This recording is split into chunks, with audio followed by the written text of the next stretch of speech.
नमस्कार विद्यार्थी मित्रांनो, मी सुवर्णा मगर आपल्या सर्वांचा स्पर्धा अभ्यास या यूट्यूब चॅनलवरती स्वागत करते। विद्यार्थी मित्रांनो, आजच्या व्हिडिओमध्ये आपण 14 आणि 15 एप्रिल या दोन दिवशीचे काही महत्त्वाचे करंट अफेअर्स अभ्यासणार आहोत।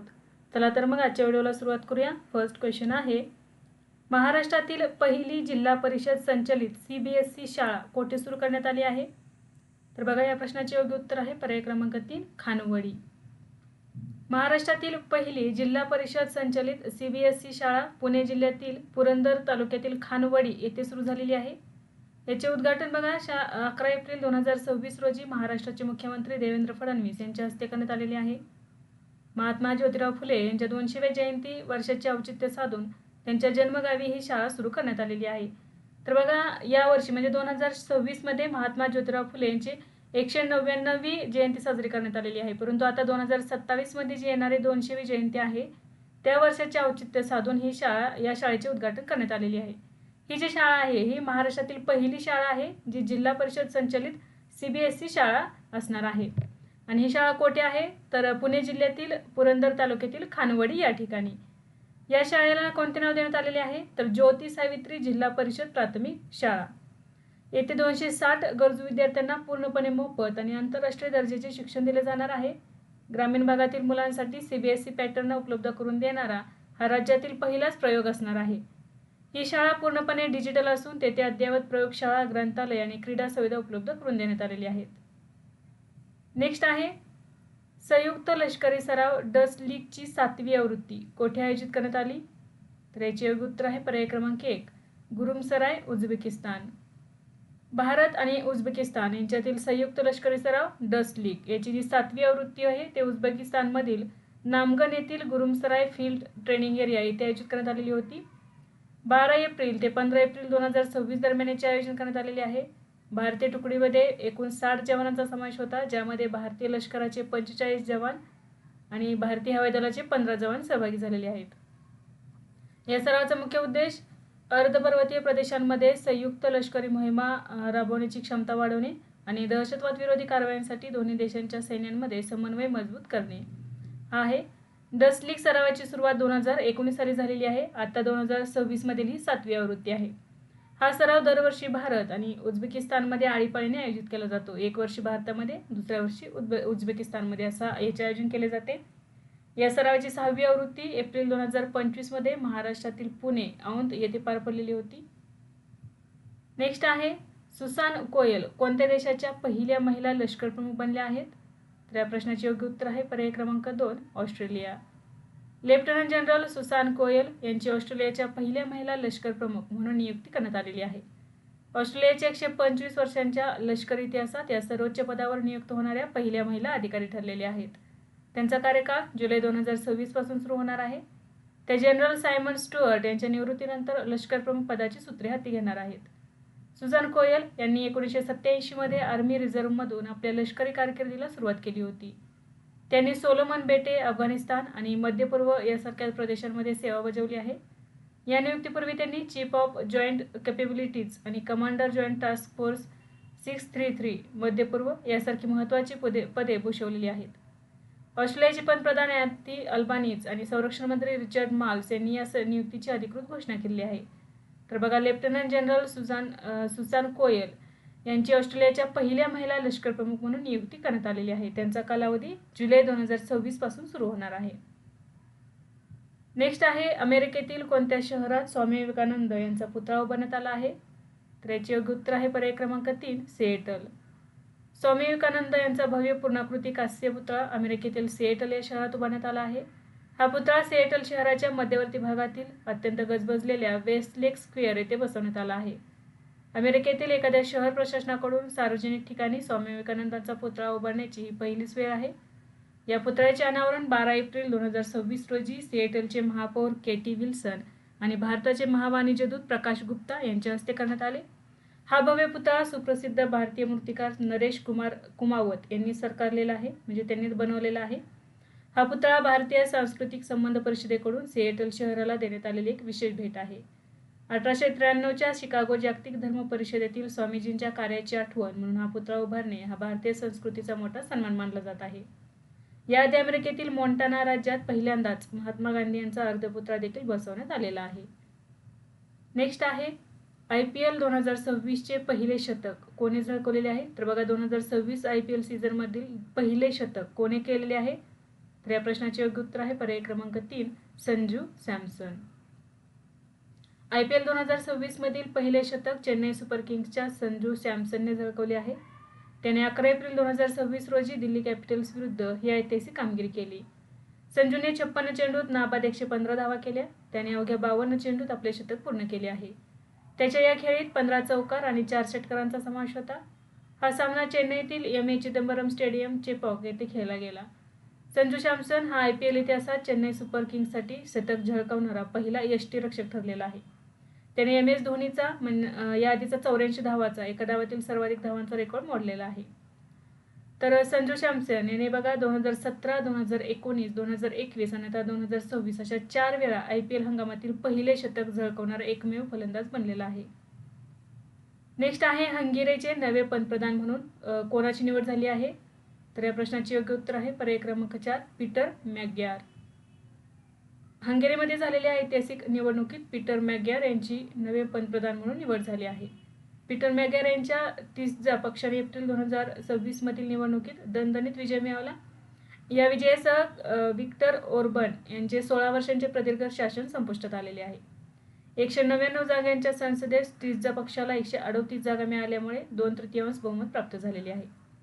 पीटर मॅकग्यार मे 2026च्या मध्यापर्यंत पंतप्रधान पदाची अधिकृत शपथ घेणार आहेत. तोपर्यंत विक्टर ओर्बन यांचे सरकार काळजीवाहू सरकार म्हणून काम पाहणार आहे. 45 वर्षीय पीटर मॅकग्यार हे व्यवसायाने वकील आहेत. त्यांनी भ्रष्टाचार विरोधी धोरणे आणि युरोपियन युनियनशी संबंध सुधारण्याच्या मुद्द्यावर ही निवडणूक लढवली होती.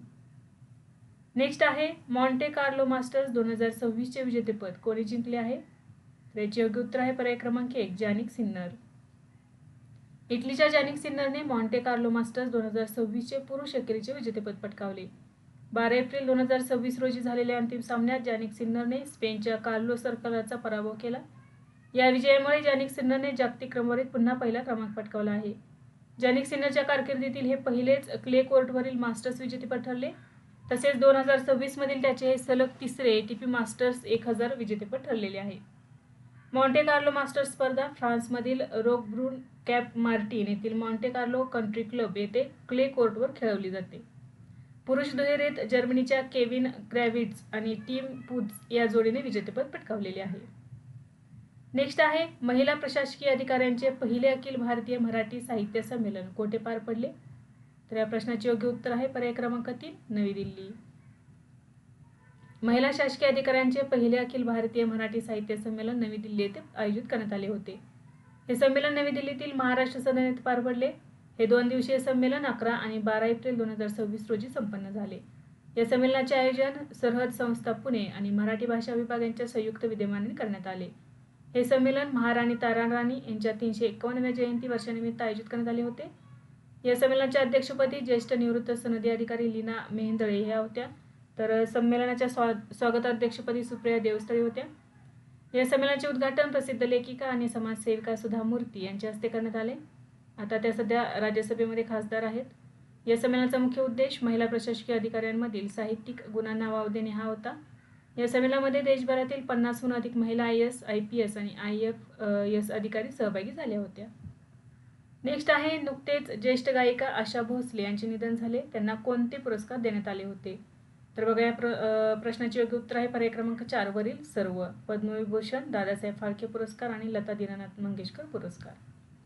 ज्येष्ठ गायिका आशा भोसले यांचे 12 एप्रिल 2026 रोजी मुंबईतील ब्रीच कँडी रुग्णालयात वयाच्या 92व्या वर्षी निधन झाले. त्यांचा जन्म 8 सप्टेंबर 1933 रोजी सांगली येथे झाला. त्या प्रसिद्ध शास्त्रीय गायक पंडित दीनानाथ मंगेशकर यांच्या कन्या आणि लता मंगेशकर यांच्या भगिनी होत्या. त्यांनी 1943 मध्ये माझा बाळ या मराठी चित्रपटासाठी चला चला नव बाळ हे आपले पहिले चित्रपट गीत गायले. 2021 मध्ये गिनीज बुक ऑफ वर्ल्ड रेकॉर्ड्सने संगीताच्या इतिहासात सर्वाधिक गाणी 11,000हून अधिक गाणी रेकॉर्ड केलेली कलाकार म्हणून त्यांची नोंद घेतलेली होती. त्यांना भारत सरकारचा पद्मविभूषण पुरस्कार 2008 मध्ये आणि महाराष्ट्र शासनाचा महाराष्ट्र भूषण पुरस्कार 2021 या सर्वोच्च नागरी पुरस्कारांनी सन्मानित करण्यात आले. भारतीय चित्रपटसृष्टीतील अमूल्य योगदानासाठी त्यांना 2000 मध्ये दादासाहेब फाळके पुरस्काराने सन्मानित करण्यात आले. 1997 मध्ये ग्रॅमी पुरस्कारासाठी नामांकन मिळालेल्या त्या पहिल्या भारतीय गायिका ठरल्या. त्यांच्या नावावर 2 राष्ट्रीय चित्रपट पुरस्कार, 18 महाराष्ट्र राज्य चित्रपट पुरस्कार आणि एकूण 9 फिल्मफेअर पुरस्कार नोंदवलेले आहेत. त्यांना 2018 मध्ये बंगविभूषण आणि 2023 मध्ये लता दीनानाथ मंगेशकर पुरस्काराने गौरवण्यात आले होते. त्यांनी हिंदीसह 20हून अधिक भारतीय आणि परदेशी भाषांमध्ये 12,500हून अधिक गाणी रेकॉर्ड केलेली आहेत. नेक्स्ट आहे प्रेरणा का दायरा हा कार्यक्रम कोठे आयोजित करण्यात आला?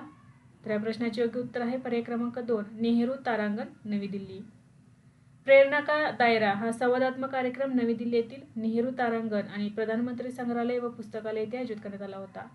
हा कार्यक्रम 12 एप्रिल 2026 रोजी मानवी अंतराळ मोहिमेला 65 वर्ष पूर्ण झाल्याच्या निमित्ताने साजरा करण्यात आला. ही 65 वर्षीय युरी गागरिन यांच्या पहिल्या मानवी अंतराळ प्रवासाच्या स्मरणार्थ पूर्ण झालेली होती. या कार्यक्रमात रशियन अंतराळवीर डेनिस मत्वेयेव यांनी प्रमुख पाहुणे म्हणून सहभाग घेतला होता. त्यांनी भारतीय शालेय विद्यार्थ्यांशी संवाद साधून अंतराळातील त्यांचे अनुभव शेअर केले.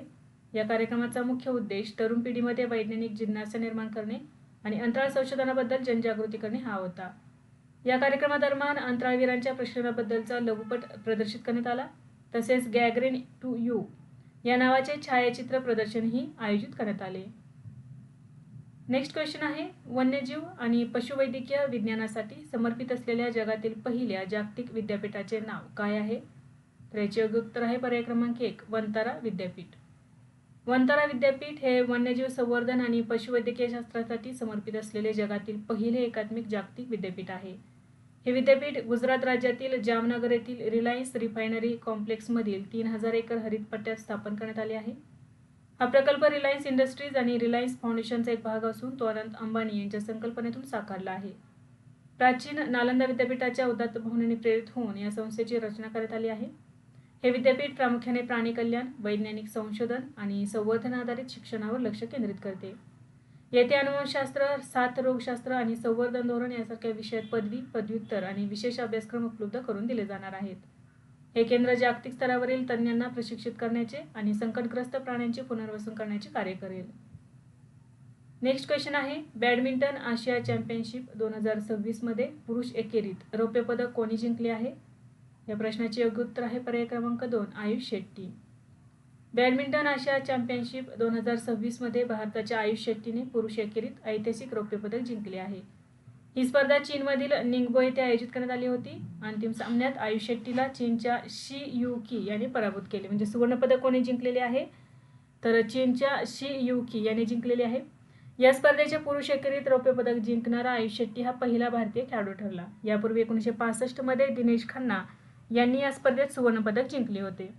तब्बल 61 वर्षांनंतर एखाद्या भारतीय पुरुष खेळाडूने या स्पर्धेची अंतिम फेरी गाठली आहे. आयुषने उपांत्य फेरीत जागतिक क्रमवारीत अव्वल स्थानी असलेल्या थायलंडच्या कुनालावूत विटिडसार्न याचा पराभव केला. या स्पर्धेत दक्षिण कोरियाच्या यनसे यंग हिने महिला एकेरीत सुवर्णपदक जिंकले आहे.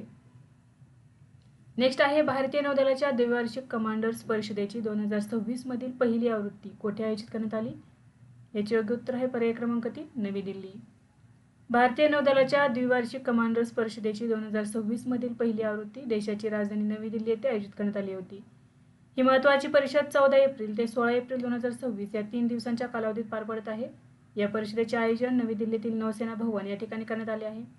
राष्ट्रीय सागरी हितांचे रक्षण करण्यासाठी आणि नौदलाच्या कार्यान्वयन स्थितीचा आढावा घेण्यासाठी हे एक प्रमुख व्यासपीठ आहे. पश्चिम आशियातील संघर्ष आणि हिंदी महासागर क्षेत्रातील वाढती आव्हाने यावर या परिषदेत प्रामुख्याने लक्ष केंद्रित करण्यात आले आहे.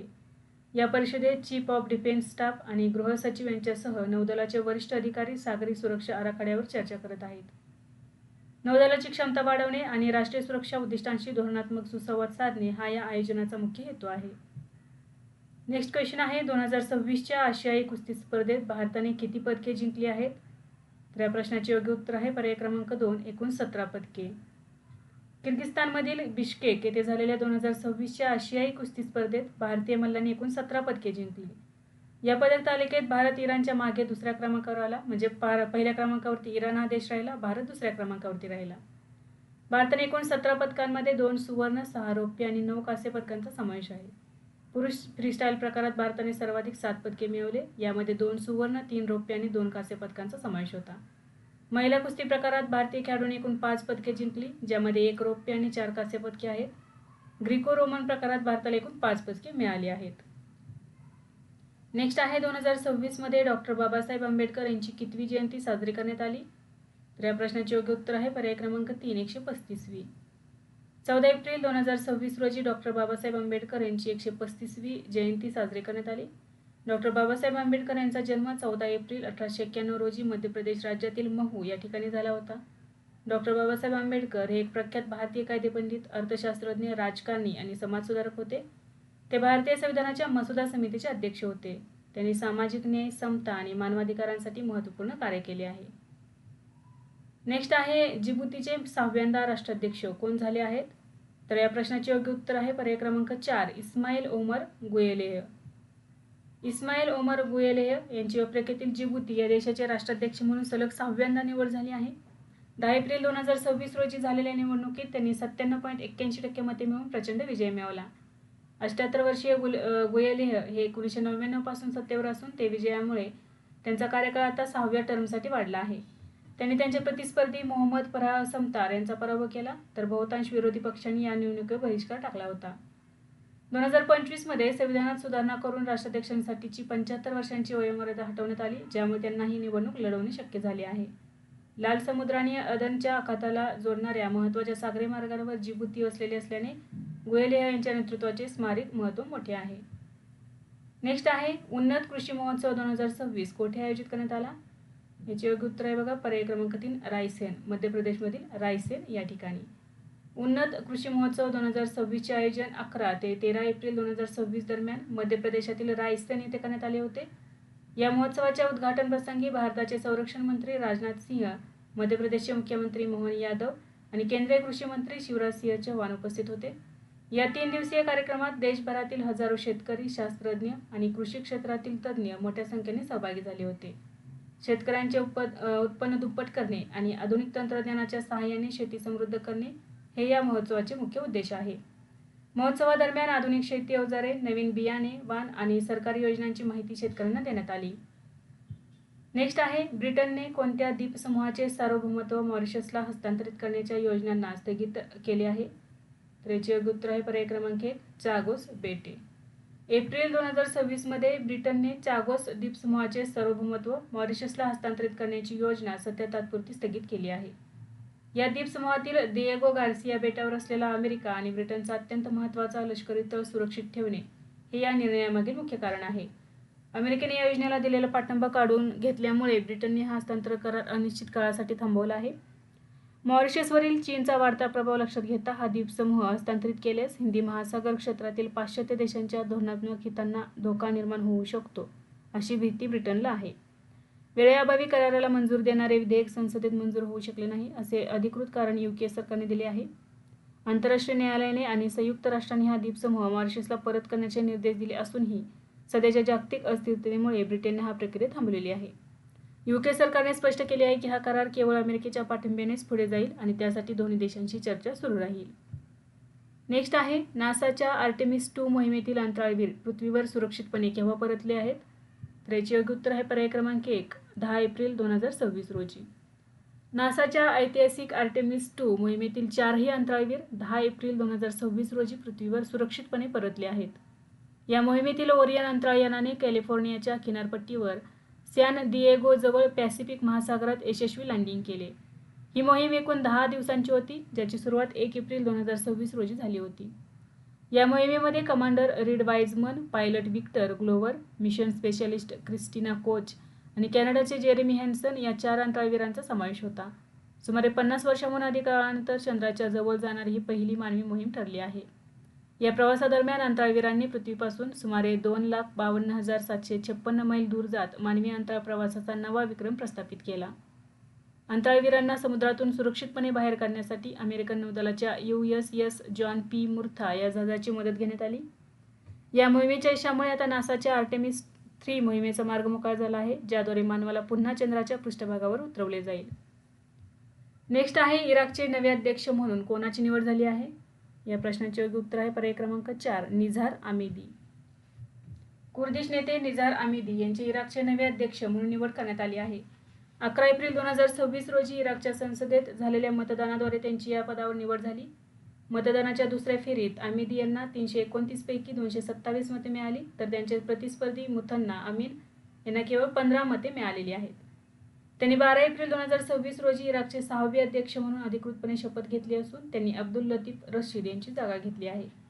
निझार आमिदी हे पेट्रियोटिक युनियन ऑफ कुर्दिस्तान या पक्षाचे ज्येष्ठ नेते असून त्यांनी यापूर्वी इराकचे पर्यावरण मंत्री म्हणूनही कार्य केले आहे. इराकच्या सत्तावाटप पद्धतीनुसार अध्यक्षपद कुर्दिश समुदायासाठी, पंतप्रधानपद शिया मुस्लिमांसाठी आणि संसदेचे सभापतीपद सुन्नी मुस्लिमांसाठी राखीव असते. निवडीनंतर त्यांनी इराक फर्स्ट या तत्वावर काम करण्याचे आणि देशातील राजकीय पेच सोडवण्याचे आश्वासन दिलेले आहे. नेक्स्ट आहे, इस्रोने गगनयान मोहिमेसाठी दुसरी एकात्मिक एअर ड्रॉप चाचणी कोठे यशस्वीरित्या पार पडली आहे? तर याचे योग्य उत्तर आहे पर्याय क्रमांक 2, सतीश धवन अंतराळ केंद्र. भारतीय अंतराळ संशोधन संस्थेने 9 एप्रिल 2026 रोजी गगनयान मोहिमेसाठी दुसरी एकात्मिक एअर ड्रॉप चाचणी यशस्वीरित्या पूर्ण केली. ही महत्त्वाची चाचणी आंध्र प्रदेशातील श्रीहरिकोटा येथील सतीश धवन अंतराळ केंद्रात पार पडली. यामध्ये मुख्य पॅराशूट उघडण्यात अपयश आल्यास बॅकअप प्रणाली कशी काम करते याची अत्यंत कठीण परिस्थितीत चाचणी घेण्यात आली. गगनयान ही भारताची पहिली मानवी अंतराळ मोहीम असून ती 2027 मध्ये प्रक्षेपित करण्याचे नियोजन आहे. या मोहिमेअंतर्गत 3 भारतीय अंतराळवीरांना पृथ्वीच्या निम्न कक्षेत सुमारे 400 किलोमीटर अंतरावर 3 दिवसांसाठी पाठवले जाईल. भारतीय अंतराळवीरांचे हे प्रशिक्षण रशियाच्या सहकार्याने पूर्ण केले जात आहे. या मोहिमेत यश मिळाल्यास रशिया, अमेरिका आणि चीन नंतर मानवी अंतराळ मोहिमेत राबणारा भारत हा जगातील 4था देश ठरेल. नेक्स्ट आहे, आंतरराष्ट्रीय निवडणूक अभ्यागत कार्यक्रम 2026 कोणत्या संस्थेने सुरू केला आहे? तर या प्रश्नाचे योग्य उत्तर आहे पर्याय क्रमांक 2, भारतीय निवडणूक आयोग. भारतीय निवडणूक आयोगाने जगातील सर्वात मोठ्या लोकशाहीची निवडणूक यंत्रणा जागतिक स्तरावर प्रदर्शित करण्यासाठी आंतरराष्ट्रीय निवडणूक अभ्यागत कार्यक्रम 2026 सुरू केला आहे. या कार्यक्रमाचे उद्घाटन मुख्य निवडणूक आयुक्त ज्ञानेश कुमार आणि निवडणूक आयुक्तांच्या हस्ते 8 एप्रिल 2026 रोजी नवी दिल्ली येथे करण्यात आले. भारताची निवडणूक प्रणाली आणि त्यातील सर्वोत्तम कार्यपद्धतीचा प्रत्यक्ष अनुभव इतर देशातील निवडणूक व्यवस्थापन संस्थांना देणे हा या कार्यक्रमाचा मुख्य उद्देश आहे. या उपक्रमात 23हून अधिक देशातील सुमारे 43 आंतरराष्ट्रीय प्रतिनिधी सहभागी होत आहेत. या कार्यक्रमाच्या पहिल्या टप्प्यात प्रतिनिधींनी आसाम, केरळ आणि पुदुचेरी येथील विधानसभा निवडणुकांचे आणि मतदान केंद्राचे प्रत्यक्ष निरीक्षण केले. कार्यक्रमाच्या दुसऱ्या टप्प्यात पश्चिम बंगाल आणि तमिळनाडू येथील निवडणूक प्रक्रियेचा समावेश करण्यात आला. आंतरराष्ट्रीय प्रतिनिधींनी भारतीय निवडणूक प्रक्रियेचे लोकशाहीचा खरा उत्सव अशा शब्दात कौतुक केलेले असून ईव्हीएम आणि पारदर्शक व्यवस्थापनाची प्रशंसा केलेली आहे. या उपक्रमाद्वारे भारताची तांत्रिक प्रगती आणि पारदर्शक निवडणूक व्यवस्थापन जागतिक स्तरावर प्रदर्शित केले जात आहे. नेक्स्ट आहे, अलीकडेच कोणते राज्य नक्षलमुक्त घोषित करण्यात आले आहे? तर याचे योग्य उत्तर आहे पर्याय क्रमांक 4, तेलंगणा. तेलंगणा राज्य अधिकृतपणे सशस्त्र माओवाद्यांच्या उपस्थितीपासून नक्षलमुक्त झाल्याची घोषणा करण्यात आली आहे. तेलंगणाचे पोलीस महासंचालक बी. शिवधर रेड्डी यांनी 11 एप्रिल 2026 रोजी ही ऐतिहासिक घोषणा केली. या घोषणेपूर्वी भारतीय कम्युनिस्ट पक्षाच्या तेलंगणा राज्य समितीच्या 42 कार्यकर्त्यांनी पोलिसांसमोर आत्मसमर्पण केले. आत्मसमर्पण करणाऱ्यांमध्ये PLGA कमांडर सोडी मल्ला यांचा समावेश होता. 2024 ते 2026 या 2 वर्षांच्या कालावधीत एकूण 761 नक्षलवाद्यांनी 302 शस्त्रांसह तेलंगणा पोलिसांसमोर शरणागती पत्करलेली आहे. नेक्स्ट आहे, केंद्रीय आयुर्वेद संशोधन संस्था बंगळुरूला कोणत्या क्षेत्रात मान्यता मिळाली आहे? तर याचे योग्य उत्तर आहे पर्याय क्रमांक 4, जैव रसायनशास्त्र आणि रक्तशास्त्र. बेंगळुरू येथील केंद्रीय आयुर्वेद संशोधन संस्थेला अलीकडेच जैव रसायनशास्त्र आणि रक्तविज्ञान क्षेत्रातील निदानासाठी ISO 151892-2022 ही आंतरराष्ट्रीय मान्यता मिळाली आहे. केंद्रीय आयुर्वेदिक विज्ञान संशोधन परिषदेच्या अंतर्गत अशा प्रकारची आंतरराष्ट्रीय मानांकन मिळवणारी ही देशातील पहिलीच संस्था ठरली आहे.